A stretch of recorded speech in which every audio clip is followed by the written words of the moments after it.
Hello, everyone, and welcome. Hello. Let's make sure this is rolling out to everybody. I know we are, in fact, live. Perfect. I see that kicking up. I'm going to end this stream here. Excellent.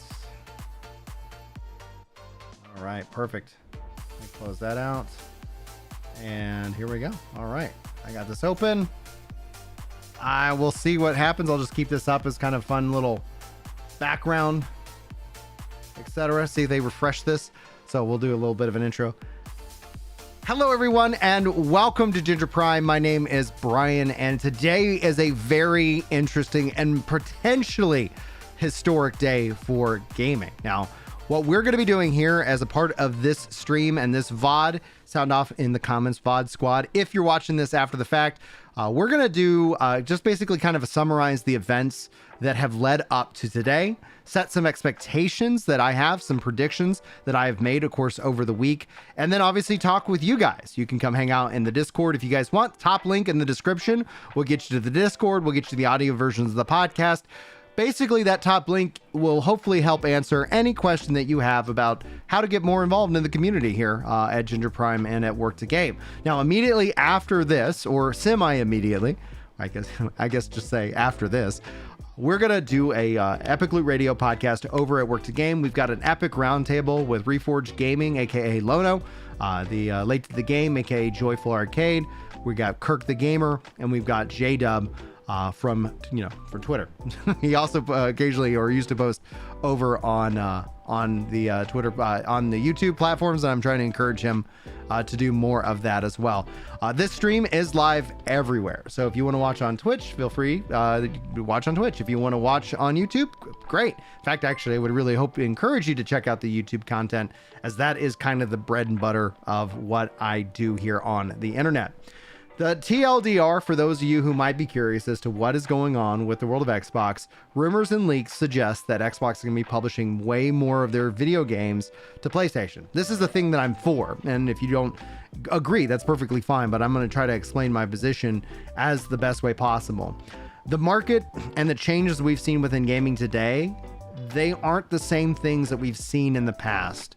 This is where gaming has been headed, and at least according to Microsoft, doesn't mean that they're right, but at least according to Microsoft, they believe that games should be everywhere. And I think they're taking that lead into this new frontier. When you start to especially talk about multiplayer games, guess what? Multiplayer games are better with people, letting people jump in and play and enjoy. Single player games is really the question. What is the value of the console without the exclusive? And I think hopefully that's what Microsoft answers for us today. If this ends up being the worst case scenario in which they say, yeah, some of more of our games are going over to PlayStation, but there isn't a reciprocal value that is then communicated to the Xbox fan base, then I think that will be a real big loss for them. But this is going to be done in podcast format, so we're probably going to learn quite a bit. And I don't know how long it's going to be. So hopefully you guys are having fun and enjoying yourself. And Bill says, Phil Spencer, baby, let's go. So if you guys don't know who I am the guy who yells and screams and cries because he's so excited and so happy that things that he's fought for and that he's told will never happen. And so for the longest time, I think Xbox has been telling us play anywhere, Game Pass, and, when everybody plays, we all win. That they just had a town hall meeting saying every screen is an Xbox. And that truly, I think, is going to be where gaming ends up going next. That all being said, we're bringing in Discord chat. What's up, guys? Hey, Chili. Oh, you're fine.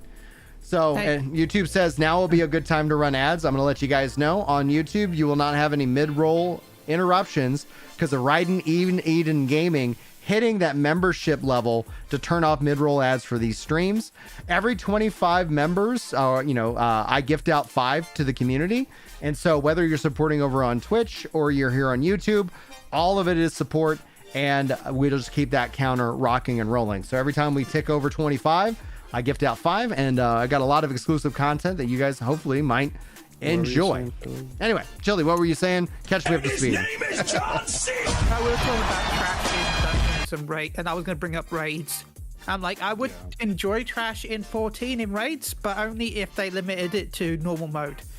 The moment you add it into savage mode, it feels Oh, like yeah, it, it's it adds inefficient. a bit too much Right. time. It's kind of like all about why you're there, for the experience or for the kill, right? Right. Like Like, get out of the wanna- way. I'm here to work. I'm here to do a job. I'm not here to clean up your Yeah. mess. Let's see here. I'll get you the link But if they could for add- the podcast as soon as. Clearly a sign that It's not. There's no link yet anyway, really, right? is a good thing. No, they don't even have it up. I have their page up, and we can keep refreshing that. I was also just joking. Imagine how terrible this is going to be if it's just uploaded as a video.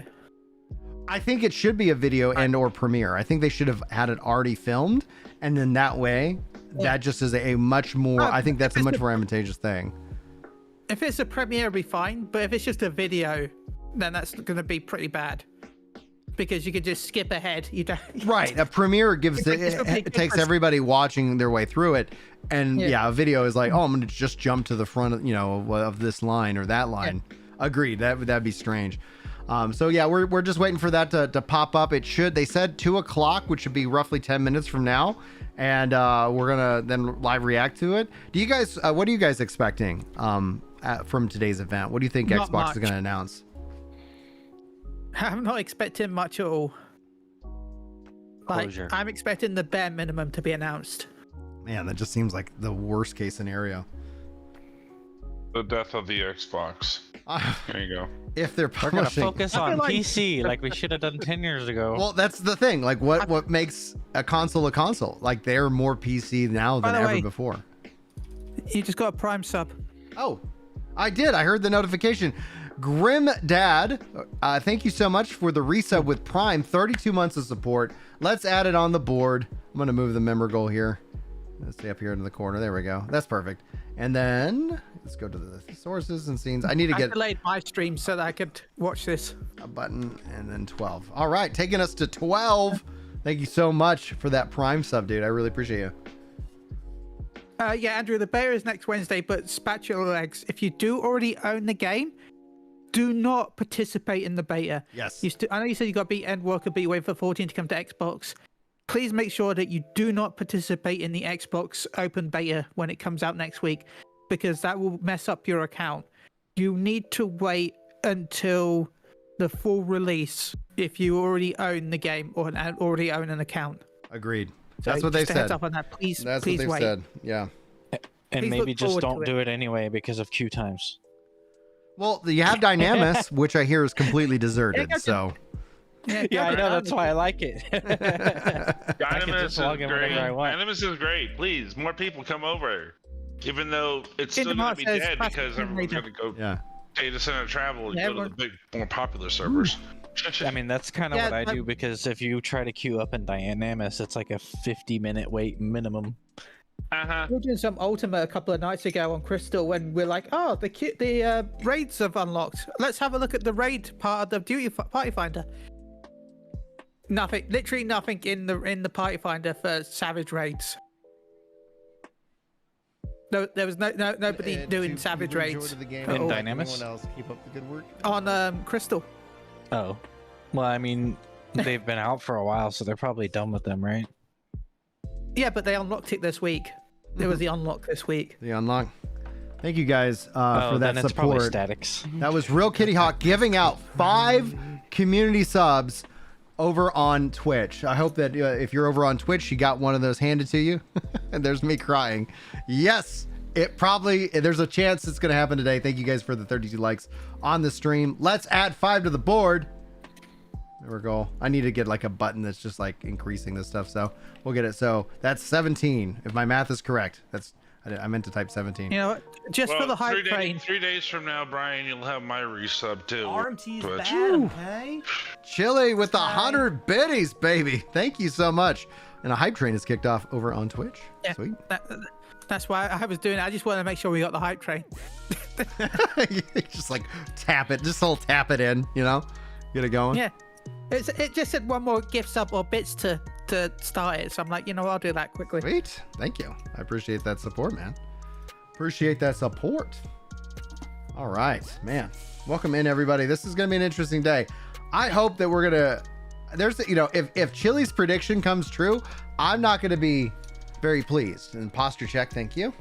Oh, pop the back. That felt great. Don't worry. Squalify gifting If out everything 2 gets- community subs to the community. Thank you so much for that action support. bobs. Nice. All right, that takes us 2 more on the day, up to 19. Thank you, thank you. That is so nice of you guys.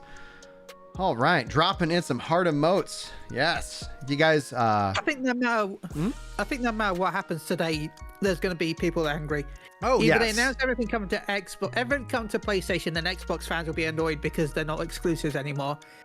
Nothing goes to PlayStation. Everyone on PlayStation is annoyed because they had the rumors that weren't announced yet, and then like Game Pass. There's going to be angry people. Yes, no matter what. no matter what, someone's going to be mad. Is it going to be Ginger Brime, or who's going to be mad? What's it going to be here? All right. Is it going to be me? Am I going to be mad? Are you going to be mad? Well, I just found a Trogdor meme in Since we said Helldivers 2 many times achievements. before, since we said many times before that the truly only exclusivity game set out there is Nintendo, because they don't really fully share all their good ideas. Well, they're Well- only exclusive if you obey the law. Yeah. And also, they tried to port some of them to phone. Remember Mario and stuff like that.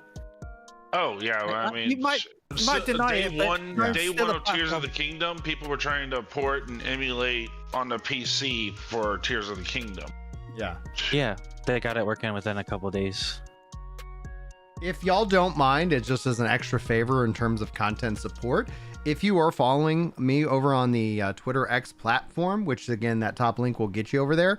The stream is also live on that. And if you go lurk on that side of the stream, that actually helps me out as well. So if you want to watch on all platforms, I'm not going to stop you, but just enjoy whatever you're There watching. we go. Fine for you. Because what's interesting is about it, here's what I've noticed, is that it will share, it basically then to people who are following you, shares out that you're here, in that regard. So I think it's an interesting feature that I'm trying to get better at.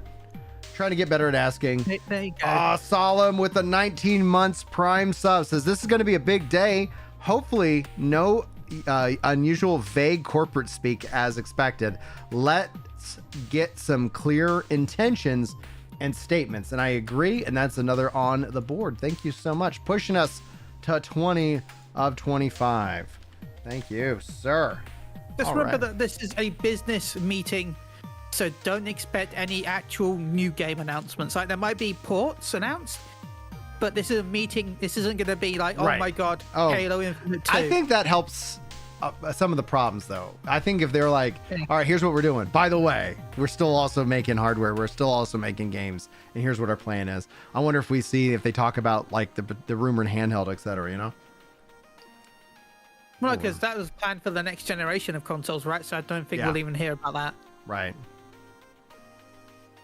I hope I don't have a reason to be mad at spending the last couple of years trying to calm my anger, says Splatigus Legs in chat. Yeah, I think essentially it's like the concept of the industry right now is so interesting because there's so much disruption in terms of technology, and then there's so much cost and risk in terms of actually bringing these games to the market in and of itself. So it's like when it's all said and done, like something has to give, because this isn't like, people have talked and speculated that we're heading towards another video game crash like we had in the 80s.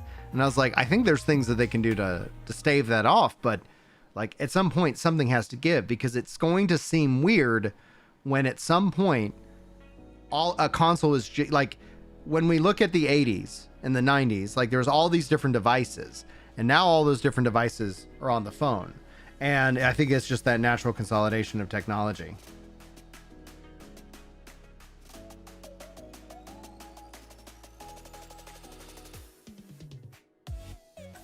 I just hope something funny happens. You hope something funny happens? Yeah, something meme-worthy gotta that we can hydrate. talk about for 6 months while we're bored. Yeah. It's like, we gotta wait. Now we gotta wait. I do hope that they announce Sea of Thieves going to, like, again, like if they brought Sea of Thieves over to the PlayStation, that's a win. That's a win in my book. It'd Ah, also be JVG. You gotta hydrate thing. regime. I hate to say, but that'd be a Cheers. Thank you that'd so also much. be a massive killing blow to Skull and Bones, which Oh, sucks. well, that doesn't. Have you played Skull and Bones yet? I've played a little bit of it, and I was like, all right. I haven't played it, but I gave it to Paul to play because he's been excited for it. He's been playing it on our streams. Yeah.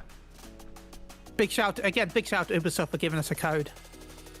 Yeah, Ubisoft hooked me up. I have an extra PC code that I can give away, which is fun. You should have 2. I gave one to Kirk already for the gave- PC, so I got 3, and so then I used one for me. I gave one to Kirk, and then I'm gonna give one away. So Well, I'll take it, Brian, if you're looking for someone.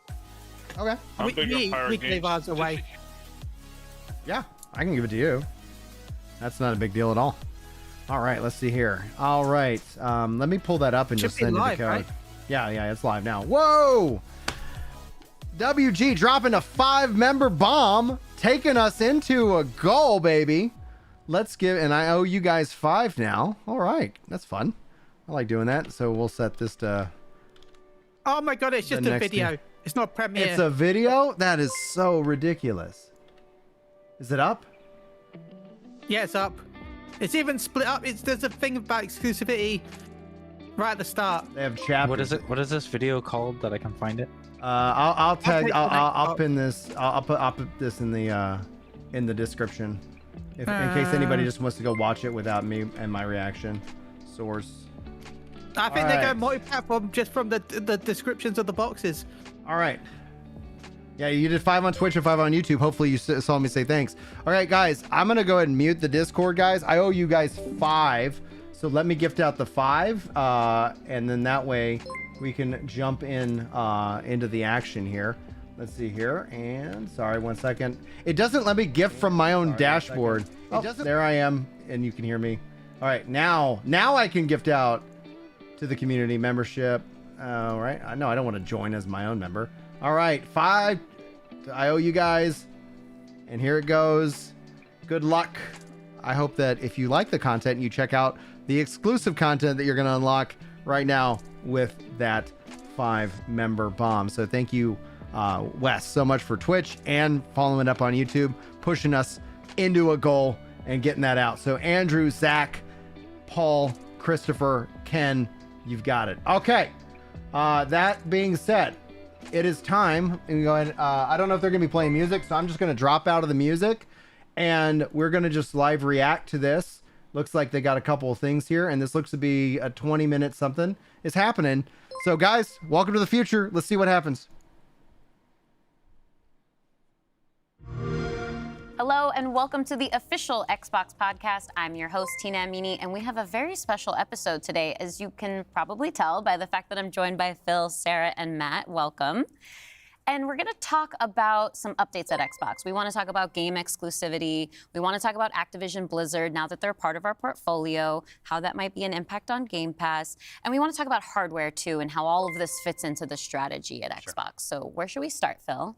Well, when we originally had planned for the show, starting back in December, I think we probably would have started with Activision Blizzard, maybe talked a little bit about the exclusivity with some of the news coming up, and then hardware. But we've had some unforeseen news that has come out. So let's just go and tackle the exclusivity question. Yes. Because I know it's on the minds of a lot of people. We hear from the community, and that's an important input for us. So we made the decision that we're going to take 4 games to the other consoles, just 4 games. Oh, that's Not a change to our kind of fundamental exclusive strategy. Weird. It is, we're making these decisions for some specific reasons. We make every decision really with the long-term health of Xbox in mind. And long-term health of Xbox means a growing platform, our games performing, building the best platform for creators, reaching as many players as we can. We're always looking to learn as a leadership team and to grow. And we think this is an interesting point in time for us to use what some of the other platforms have right now to help grow our franchises. So we're going to do that. So these 4 titles, what are they? Can you say? I'm not going to name those games. The teams that are building those games have announced plans that are not too far away.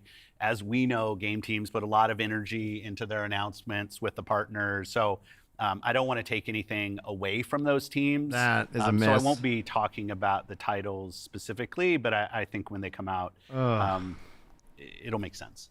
Can we say if either of those titles are Starfield or Indiana Jones? They are not Starfield or Indiana Jones. Well, what was the criteria in how the Yeah. team was thinking about Yeah. selecting those 4 titles? Let me start a little bit outside of that, and then I'll get to the 4 specific games that we're talking about I right feel like now. I'm his head right 'Cause now. the fundamental decision driver for any decision that we make, anything we're going to talk about today, is the long-term health of Xbox. That we're running a growing platform that is reaching more players, that our games are having as much success as possible. And I do have a fundamental belief that over the next 5 or 10 years, exclusive games that are exclusive to one piece of hardware, are going to be a smaller and smaller part of the game Yeah, industry. that's And that's not absolutely some happening. great insight, because if you look at the last 10 years and what the biggest games are today, it's a natural place. Whether it's one console and PC, multiple consoles, mobile console and PC, you see big games landing on multiple platforms. And we want to be a great platform for creators that are trying to realize that potential. But now back to the specifics of the question on these four specific titles. We looked at games that are over a year old, so they've been on Xbox and PC for a while. A couple of the games are community-driven games, new games that kind of first iterations of a franchise that have reached their full potential, let's say, on Xbox and PC. There's always growth. Franchises that we obviously want to continue to invest in. Part of having the ability to continue to invest is that the businesses behind those franchises continue. We think it's important that these service-based games that have communities behind them, that they can have confidence that they're going to exist in the future. So 2 of them, kind of community-driven games that will end up on other platforms and give us the ability to continue to invest in them. We think that's great for the business and great for the communities, more players to play with. I'd say 2 of the other games are smaller games that were never really meant to be built as kind of platform exclusives and all the fanfare that goes around that. But games that our teams really wanted to go build, that we love supporting creative endeavors across our studios, regardless of size. And as they've realized their full potential on Xbox and PC, we see an opportunity to utilize the other platforms as a place to just drive more business value out of those games, allowing us to invest in maybe future iterations of those, so sequels to those, or just other games like that in our portfolio. And when we don't damage Xbox and we can grow our business using what other platforms have, PSO2 would be a good to help us choice. with that, we're going to do that. But they don't and that's own really PSO2. the story behind That's Sega these thing. 4 games. And last thing I'll say, looking forward, I think there is an interesting story for us of introducing Xbox franchises to players on other platforms to get them more interested in Xbox. We think there's a good brand value for Xbox there. So 4 games, no promise beyond that. So if you're on those other platforms and you see these 4 games coming, please don't take it as some signal that everything's coming. You're going to take it as a signal regardless. We're going to learn. So when you are thinking Like, about the there's- future and this concept of live service talk about games, games that can benefit from bigger audiences, new audiences, how does that apply to future titles and how you're applying that criteria there? Yeah, there's really no fundamental change this is them to how waffling. we This think is what about this is a exclusivity. weak. We just came out of Developer Direct, weak which was an start. awesome show where we showed great games that are coming to Xbox and PC and cloud, which really makes them accessible Exactly, to Celestial. hundreds of millions of people. So it's this kind of, we're really focused on a couple platforms and what's going to show up there. But our key of play the games you want with the people you want, anywhere you want, when everybody plays, we all win. These have been part of our strategy for years. This is and true. will continue to be. Our focus is on how do we continue to grow the games industry by reaching more players in more places, and how do we grow Xbox as part of that. Xbox is a hardware platform, Xbox is a publisher of great games, and Xbox as a platform for the world's best creators. And then knowing that, how do we think about our first-party games and Game Pass? Yeah, well, to build on what Phil just said, one thing I would add, as you were talking about growth, is just that we've sort of seen this inversion over the last 5 years where it used to be that the platform was the biggest thing. That's right. And the games would sort of tuck in within the platform. Today, big games like a Roblox or a Fortnite could actually be bigger than any one platform. Yeah, and absolutely. that really has changed the way that we think about things. So in the midst of all that, I think we at First Party can come back to sort of some core principles. First, that all of our games will be on the Xbox platform. Second, all of our games will go into Game Pass on day one. Okay. And third, we know that Game Pass will only be available on Xbox. So there's sort of starting points for us. As Phil mentioned, there are games today that you can play that only can be found on Xbox. And at the same time, that's we not true. want to bring more of our games to more players. So we're going to continue to look at that.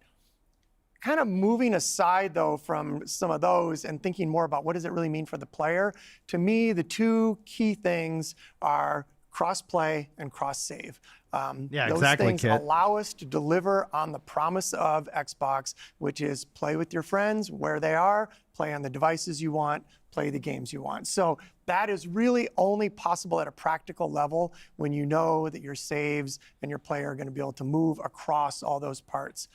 So not all of our games today are necessarily built to take advantage of that. There still will be some games that don't.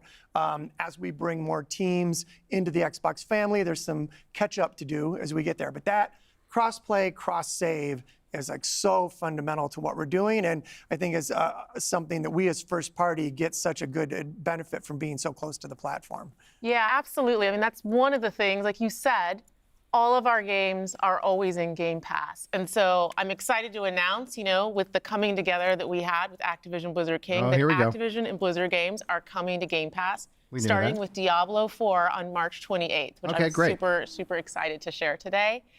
And it's all part of our commitment to make the Xbox experience and the games that we build as widely available as possible. So now the 34 million Game Pass members can all enjoy the 34 fantastic million. experience of Diablo 4.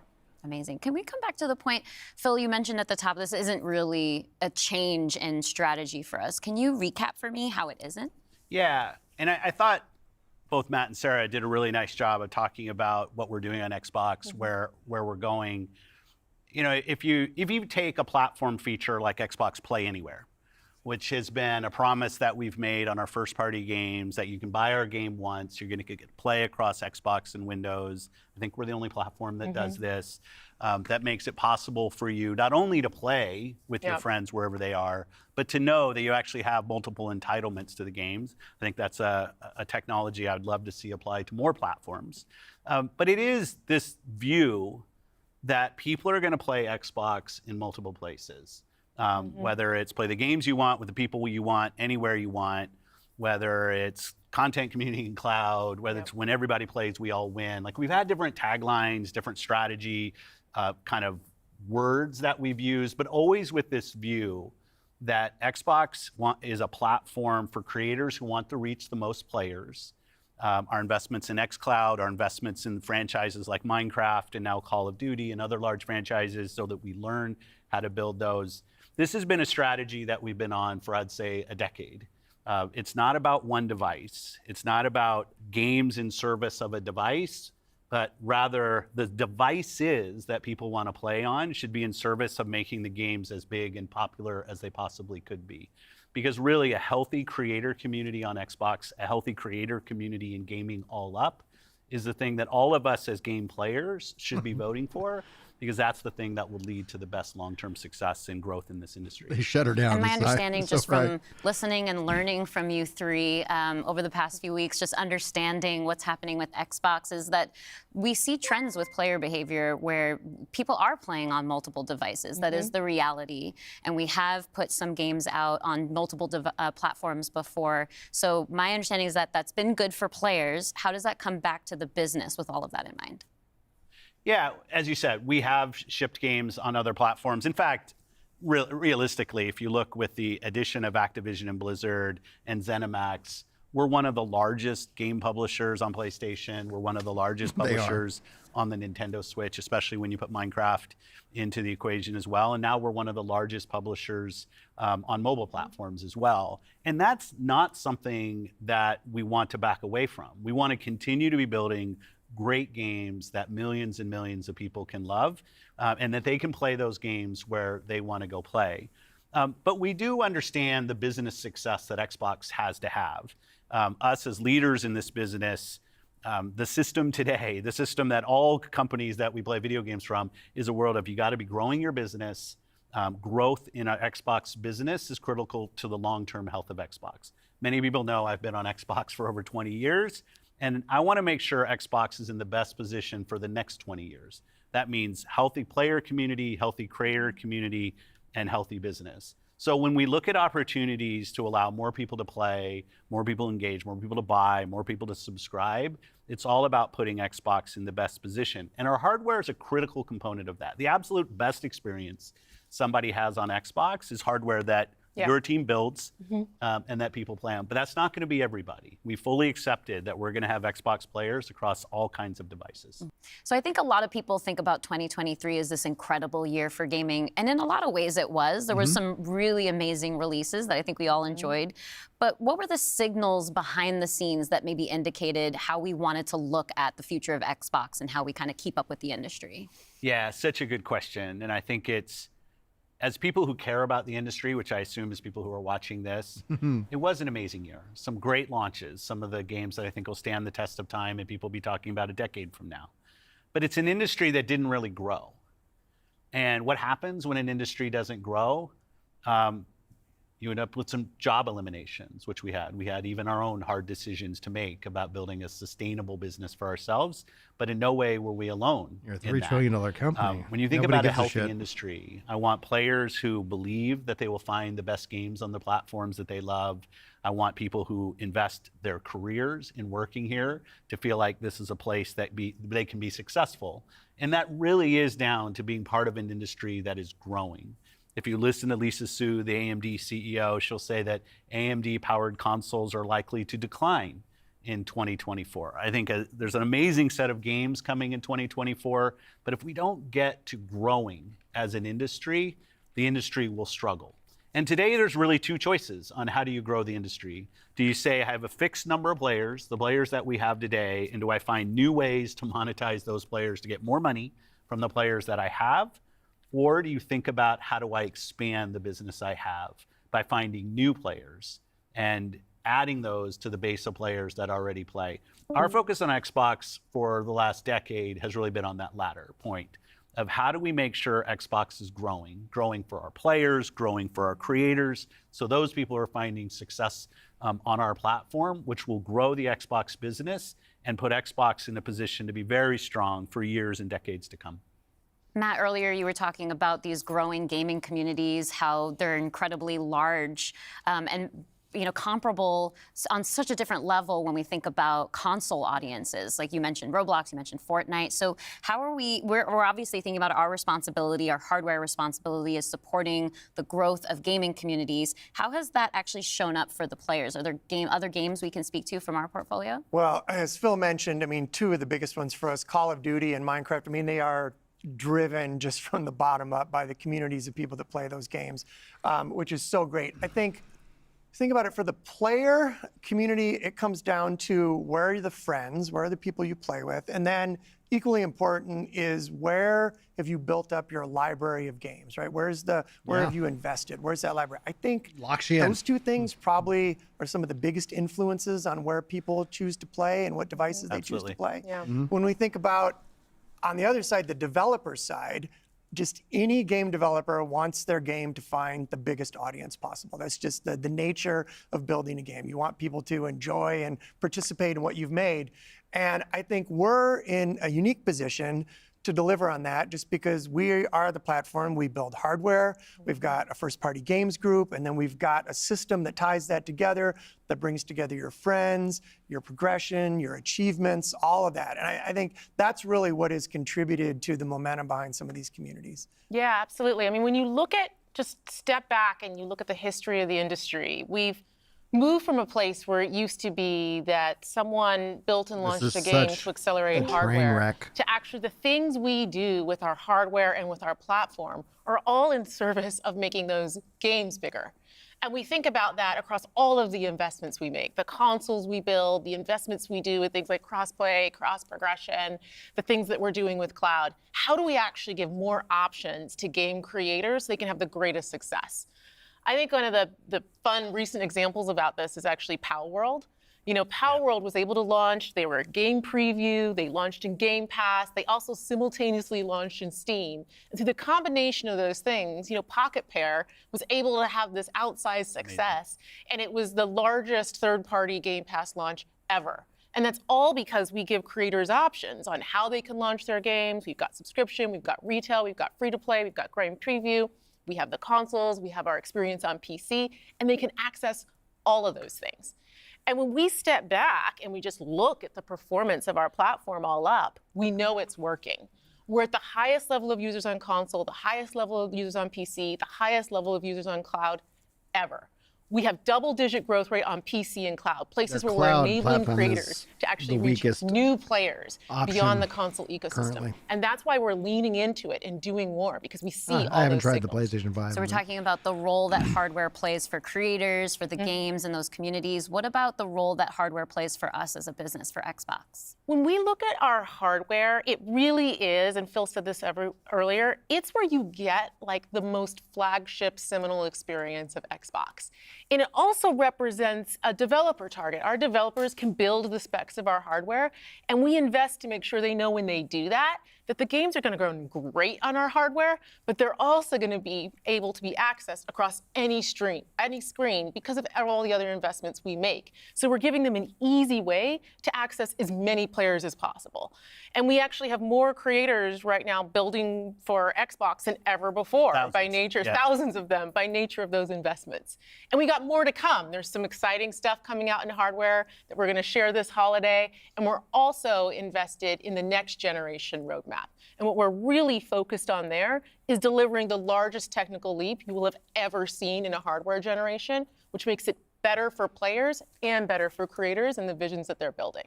And then when we're talking about hardware too, there's these other considerations that are really important to our community, probably to each one of ourselves as well.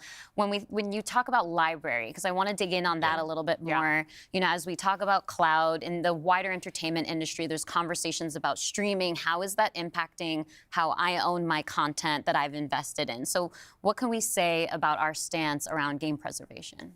Yeah, you know, one of the highlights for me of being in this position was getting to stand on stage when we announced back compat coming to Xbox One. Like, it was fantastic. People were reading the teleprompter. They're taking games. I don't know my voice. Slow reader, and just feeling the energy in the auditorium as we were saying. It's not bad, but this is one of the cues I think us as being part of Microsoft take is looking at Windows and how Windows over decades has maintained software compatibility with things that are built on it. Like, I can still go back and play some of the games that I love playing on Windows from decades ago, and it will still run. And we try to bring that same view to consoles. It's harder in console because the line between what the hardware is and what the game is in consoles is traditionally, it's tighter, which makes compatibility, you end up doing these generational compatibilities that we've built. But I will say compatibility, the ability to not only play the games, but my saves are still there with our cloud save systems to try to keep the services up as long as we can so that people can play, is a tenet of what we are as Xbox. It's at our foundation. And when we look at future hardware generations and what we're gonna support, making sure that we respect, which is the word I use, respect the investments that people have made in Xbox going forward is fundamental. And the fact that you get entitlements when you buy a game from us on both Windows and Xbox also means you have the ability to play that game across a multitude of devices, which I think furthers the compatibility of the games that you own. Can we go back to what Xbox stands for today? I think we've pretty much covered all of the elements, but if you could break it down for me. You know, when you play on Xbox, what we're saying is you're playing on a platform where you know the biggest games in the world are always going to be. That's just not how it is right now. You're playing on a platform where you get to access Game Pass. And all of the games from our incredible range of studios will always launch in Game Pass day one. Good. That's good. And you're playing on a platform that's dedicated to you, like player-first features, cross-play, cross-save, cross-progression, backwards compatibility, being able to play your games in your library anywhere you want because of the investments that we make in cloud gaming. And so you're playing somewhere where you're investing and you know you get to take the games forward with you and across all of the screens where you are. And I think most importantly, Xbox is a place where you know when you're investing in Xbox, you're investing somewhere that is dedicated to making games more successful and creators more successful so that they can invest more to bring even better experiences to you all of the time. Yeah, just that investment in the studios is so, and we feel that as part of first party with the platform proximity. You know, it's kind of amazing now to look out across all the studios that we've got and just be reminded that we're now one of the biggest development organizations in the industry. What does that mean for players? It means that the biggest games are going to continue to come to Xbox. And this 2024, the year coming up, we've got more than 10 major releases coming up. Great stuff. Hellblade 2. We've got Diablo expansion. We've got Avowed, Ara, the Indiana Jones game. And there's more in development, which I think we're going to be able to share more about at our June showcase coming up pretty soon. Well, I guess I should get ready to work on that show. Well, thank you all for showing up on the podcast today, and we'll see the rest of you this June. Yeah. Thanks, Tina. Thank All you. right, let's talk about this. So to put my stance, let me just go ahead and move my camera just 1 second. Back up to where I have it. And then we'll take this down a little bit. All right, to summarize my viewpoint, especially with gaming, is that I don't think Xbox is doing the wrong thing. I think, in fact, they're doing the right thing. They're just doing it in the wrong way possible. This podcast that they just did was a complete disaster. They're doing the right things, though, right? More games in more places. Now, obviously, what I was wanting, I thought the worst thing that could happen today is that they say what they're doing, and then they don't say or give that good understanding as to why they're doing it. That's exactly what we just witnessed. What are the diehard Xbox fans getting with this trade? Now, they try to sell it like that we're going to be able to invest in these franchises and we're going to be able to do this, that, and the other thing. Okay. Those are just words. That's just talk. You have to show action. And I, again, support games on PlayStation. In fact, the fact that they said Starfield is not coming, I think is a miss. I think it will eventually end its way to PlayStation. And on top of that, them not being willing enough or brave enough to tell their community what for games is the absolute dog shit mindset possible. Because now it could be any 4 games. And it's probably more than 4 games. Oh, don't allude that this might be something like that. There's no possible way, right? Like, that is the natural human extension and the human reaction to everything that we just listened. More games are coming to PlayStation. I think that's a good thing. Microsoft, I have no idea what they're getting out of that deal. And I don't think the Xbox community is going to get anything out of that deal. I think they're moving in the right directions when we start talking about exclusives. I think real competition in gaming happens when all of a sudden it's not about who has the most exclusives. It literally is who has the best price point, service, features, or hell, the controller that you prefer, right? And then ultimately, what is the console, right? They kind of waffled around it. Now, they said that they're investing and that it's going to be the biggest technical leap. This just feels like more marketing, because one of the things about going into this generation is that a lot of people actually were really truly frustrated, not with the games, but with the marketing. When all of a sudden it took 3 years to get to the current generation, the current state where we are today. And then when we do that, all of a sudden we start losing 60 frames per second games and we step back down into 30-second frames per second games on console. For me personally, the biggest announcement for today, the highlight of today, is Halo Infinite is coming to GeForce Now. And if you guys don't know, GeForce Now, lagless, lossless. I'm not sponsored by them in any way. I pay my fee and I have a ultra PC gaming experience without all the downsides of PC gaming. And that's where I get, sometimes ruffle people's feathers when it comes to PC gaming. PC gaming is not mainstream gaming. It's big, it's bigger, it's growing, it's healthy. But there will always be demand for that what we call the console. And I think the console has to shift. And the console is literally then that curated experience. You don't have to worry about updating your drivers. You don't have to worry about that your system can run this game or can't run that game. And you also don't have to invest thousands and thousands and thousands of dollars to do so. Oh my gosh. That presentation frustrated me a lot. And thank you guys for the 57 likes, by the way. That presentation was awful. And it looks like that they've been caught off guard, that their marketing and their plan isn't in place. Like, I'm frustrated. I'm frustrated by everything we just witnessed. And that was the fear that was going in. And the worst case scenario is what played out. Because I didn't hear Xbox getting anything out of that. Now Game Pass is getting the Blizzard Activision games, which is duh. Like, if they didn't do that, that's great. The big win, the only thing I was really truly afraid of from a feature and platform perspective was that Game Pass was no longer going to get day and date. That was what was rumored. That would immediately make me unsubscribe from Game Pass. Game Pass is their future. Game Pass is their platform. Xbox is just a piece of hardware. Obviously, they've got, and they're saying that they're going to make it more hardware, etc. But really, I think what the community needs now is they need action.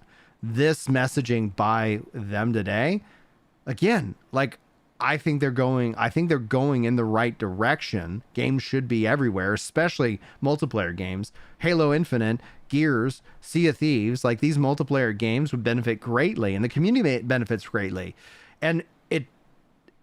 But it comes that there's a cost, and I don't feel like there's any kind of equitable trade that occurred in this discussion. And honestly, Phil looked tired. He looked beat up.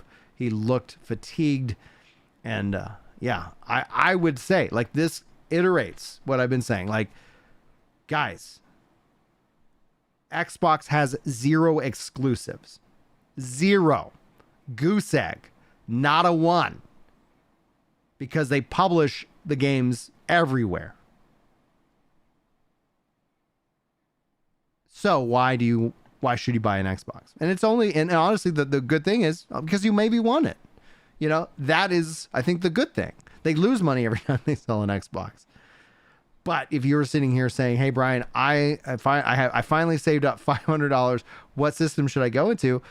I would say PlayStation 5, because guess what? Those Xbox games that you might miss out on might show up on your platform. Who can say the other way around? Ultimately, I do wonder if Sony will start supporting Xbox more. They published the MLB The Show, and not because, and yes, they don't own the MLB side of it. They own the show side of it. And I think that was the right call. And it's good because they made the best baseball game hands down. And then they locked down the MLB license, like, you know, Madden did with the football license, which sucks for us. It sucks for us. And I think we really paid the price for that exclusivity deal. And so I don't stand behind exclusives. Scott says I can't play Star Citizen on Xbox. Maybe. I would think that, especially with something like Star Citizen, which is so very cool and technically advanced, that's going to be a game that also will benefit from cloud. And so ultimately, like, what's the point of a console? So chat, Jonathan says Hi-Fi Rush. Honestly, I think that's a great question to you guys right now. What 4 games? And it's a weird number, a vague number. What 4 games do you see coming to the PlayStation from the Xbox catalog? What 4 games do you want more than anything else? Hi-Fi Rush, they said a no on Starfield, and they said a no on Indiana Jones. I think those also are mistakes, but those are the only 2 games named by name. And so, yeah, like, I'm just very curious. I think Hi-Fi Rush and Sea of Thieves. You say grounded in Pentiment. I've seen people kind of talk about Pentiment, but I haven't really seen that. This in and of itself, it's interesting because if we parallel this to, and I'm not talking crap about anybody, but Colt Eastwood's reaction that, about the text, this definitely did not live up to that. This definitely did not do that. I think Xbox has a real powerhouse of a tool in their belt. And that tool is the fact that they have and own Windows. Ooh. me pull up the Discord. Hey man, what did you think about that? Did you watch it? I just watched the hardware part and everything after that. What do you think about it? Hey, I mean, Chili, you called it. That was a big nothing burger. In fact, that actually I think is going to make them look way worse in the long run. I knew it. But I knew it was a business. I support their direction, but holy crap, they whiffed hard on that presentation. It was a business meeting. It wasn't supposed to. Like, everyone was like, "Oh my god, nothing was going to be announced." It was their strategy, and people are going into this expecting more than they should have. And I was telling people, I told people, no, don't expect much. Like, that's why when I was shocked that Phil Spencer was going to be there, to be honest. Like, I was expecting it to be Satya to be there, you know, the head of Microsoft, modern Phil. Yeah. Like, just because, like, it's more of a business meeting than it is a gaming meeting. Ezra says agreed. We need to get a beer. That would be amazing. I can't drink right now, guys, because I'm on my weight loss journey, down over 60 pounds. And I which also is don't great. drink, so. So one day, once I lose all the rest of this weight, then I'm gonna be ready to rock and roll, and we'll drink. Oh man. I don't know, man. Go ahead, Scrag. I was gonna say, at least pertaining to the hardware part, they're already talking about announcing next gen as of holiday this year, and I'm just like, well, it's only been like 3 years, hasn't it? Like, it's pretty This will be the 4th year. But I mean, whatever. You know, I'm not a huge Xbox fan anyway, so whatever they want to do, fine by me. Yeah. And from what I can say, the new hardware is probably going to be the Series X revision, which will just be a digital version of Series X. Well, they did say next gen. So Yeah, well, of course they're going to start that teasing keyword. next gens in 2 years. Yeah, So I don't know. 6 to 7 years is about how long a console normally lasts. It used to be Yeah, 5. We used to get a console every 5, and then Yeah. and that kept creeping up. Yeah. You know, so. All right, guys, And I'm to going to drop a me- link. Go ahead. Oh, You go ahead, sorry. Scrag. No, you're good. I'm just going to go ahead and drop a link for everybody, just because we're I going was gonna say, to me, podcast. next gen currently right now is kind of like a quote unquote dog whistle for improved Unreal Engine 5 support. Honestly. You want that 60 frames a second back on console. Here we go. Next gen support. Oh man. So at least still supports their console 10 years to have PS. Yeah, Sony, even though PS6 comes out, it would still get PS5 games. Mm-hmm. Yeah. So I think this is a real big win for Sony today. I really do. I think. Thanks for Grounded and Sea of Thieves, because, you know, and Hi-Fi Rush. I don't really care too much about Pentiment. Right. just And because I imagine don't if like horror games. imagine if Sony was like, you know what? We're just going to enable GeForce Now as an app on our device. Like, I'm playing Halo on PlayStation. You know, it's like, yeah. Oh, wait. I'm calling it now. Starfield will be announced. Yeah, I think Starfield's definitely going to be coming. I don't For think it's what? coming And soon. The reason why I said it's not, they said it's not coming to PlayStation, is because they have the DLC, and the DLC was announced to be, even with the leak, they said that the PS5 version will be after DLC. Yeah. And you're not going to announce a new version of a game before the DLC is even launched, because that will have that'll impact who buys your DLC. Mm-hmm. The same thing that Squares does with Final Fantasy 16. Don't expect the Final Fantasy 16 PC version until slightly after the final DLC for PS5, Yeah. because they want people to buy it on the PS5. And then when the PC version comes out, you'll get all the DLC with updated stuff, and they'll sell that at full price. Mm-hmm. So my guess for Starfield is they're going to wait until the DLC comes out for Xbox, sell that to people on Xbox and PC, and then a couple of months later announce the PlayStation version, which will have the DLC, and charge full price. And charge full Yeah, price. of course, always Absolutely. full price. Yeah. Is that even a That makes question? sense. So yeah, it's like that, you know. And then if you want it on Game Pass, then there you go. Yeah. Could you imagine if they spoke this about is Final basically- Fantasy 14 in this after shooting themselves in the foot? Oh man, I think that's they made the announcement. They did their thing, so it's ready to go. Now the The thing is that they podcast. shoot them, then they will announce it on Game Cut Past Core, and then they'll shoot their own other foot. Yeah, absolutely. One of the funny Absolutely. things is we were talking about in here. Mhm. I can't remember who said it. They were like, "Oh, they're showing off Forza," and I'm like, "Oh man, they're trying to push Forza That was so me. hard right now." Mhm. Yeah, it was you.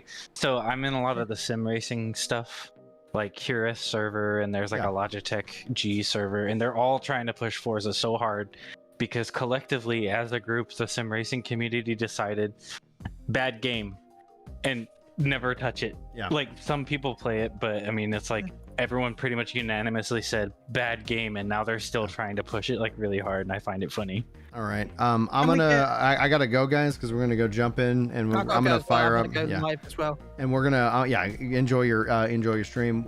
And then for anybody who is on the YouTube side, if you're on Twitch and stuff like that, you just kind of refresh.